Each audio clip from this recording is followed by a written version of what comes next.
Ainda não tenho cavanhaques. Eu ainda não tenho cavanhaques.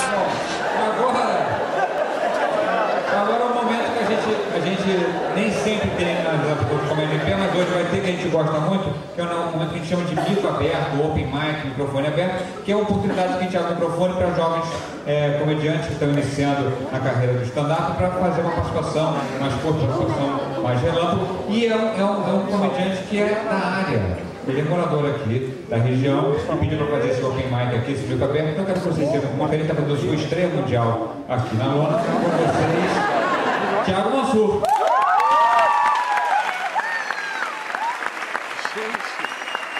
Quem pulou assim? Boa noite, tudo bom vocês? Então, eu conheci o stand-up comedy, comédia em pé na televisão e eu passo muito tempo na televisão. E a televisão em si tem algumas coisas que me irritam profundamente. Por exemplo, comerciais. Certos comerciais me irritam, vou explicar por quê. O Guanabara me irrita profundamente. Porque o Guanabara tem uma maldita mania de fazer aniversário 37 vezes por ano. Curtiu o aniversário do Guanabara, shows com o Fábio Júnior e Leonardo no City Hall. É uma desgraça essa porra de comercial que é... Opa. Todo mês esse comercial. É uma desgraça. O Fábio Júnior morre de festa que tem. Aquela porra daquele comercial todo ano. O Guanabara também me irrita. Aquelas vinhetinhas de comida, né? De alimento e tal. Porque tem sempre o maldito do champatinho lagarto. Que temor, que diabo é o champatinho lagarto? Essa porra é uma carne trigêmea. Só vende junto as três. Se chegar no supermercado, não é só chama. Tem que ter o patinho lagarto, essa porra. Você não vende sozinho. Eles são gêmeos. É pra misturar. E aí eu pensei que eram só essas carnes trigêmeas, mas não. Pá, peito e acém. Pá, peito e acém é uma desgraça. Por que essa merda dessa carne só vem junto, cara? Não tem. Pá sozinho não vem. Ah, vê só assim. Não, tem que levar o peito e a pá. Sozinho você não leva. Mas o Guanabara também é certo nos comerciais. Por exemplo, quem é o garoto propaganda no Guanabara? André Marques. Obeso.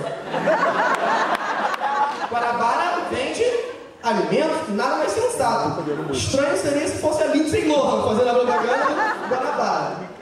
Mas enfim, outro comercial que me irrita bastante é a Líder. Porque a Líder, ela foi feliz quando ela criou aquela vinhetinha assim: já é Natal, né? Mas essa merda dessa vinheta é o ano inteiro, não é Natal. Você tá no carnaval e acabou de fuder aquela porra, já é Natal, né? Caralho, que aguenta mais da porra. Agora, tem uma coisa que está muito na moda na televisão, que todos acompanham, eu espero, são os reality shows.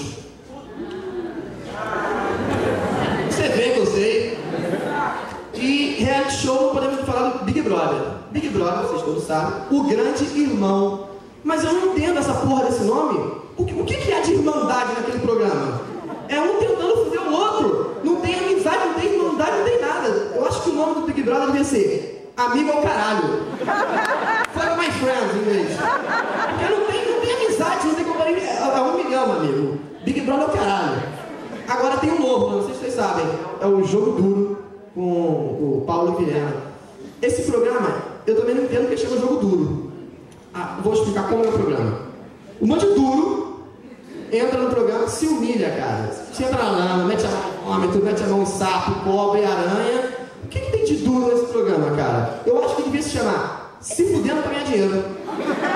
Acho que a única coisa de duro nesse programa são os participantes que entram lá, todos duros, mas novela é uma coisa que mexe comigo. É muito emocionante sempre, novela, é muito legal. E falar de novela temos que falar de Manuel Carlos.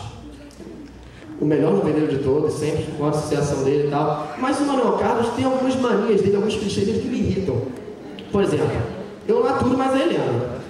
Essa maldita Helena. E o Leblon. O Leblon é sempre muito presente. Então eu tenho um desejo enrustido de um dia sequestrar o Manuel Carlos e obrigar ele no cativeiro a fazer uma novela que se passe em bom sucesso e que a protagonista seja, sei lá, Mary Kate. Não é possível, cara.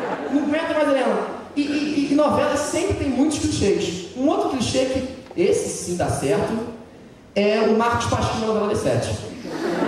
A novela das 7 não precisa de enredo, não precisa de música, não precisa de bons atores. Precisa do Marcos Pasquim sem camisa. É só isso que precisa. O Marcos Pasquim carrega a novela nas costas, no peito, cabeludo. É só isso, você vai ali na tua, o ibope tá baixo, marca pra sua camisa. Cresce. Agora, tem um outro ator que ele me marca muito nas novelas, porque ele tem um estereótipo. Vocês vão reconhecer. José Maia. O José Maia, alguém, algum dia falou, cara, tu vai ser um pegador, fudeu.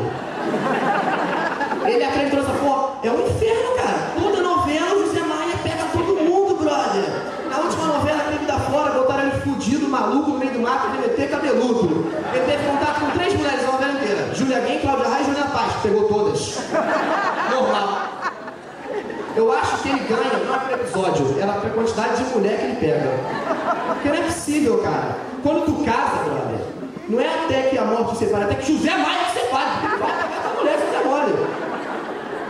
E ele marca, ele é charmoso, ele é muito charmoso, ele marca as mulheres, ele marca tanto que elas voltam. E vou explicar pra vocês. Presença de Anitta. Ela voltou do inferno, eu quero o José volta, porra, mano. Eu morri, mas eu volto por causa dele. O José vai tão sinistro que ele sozinho pega a malhação inteira. Ele na novela, ele pega a malhação inteira, sozinho. E aí eu pergunto pra vocês.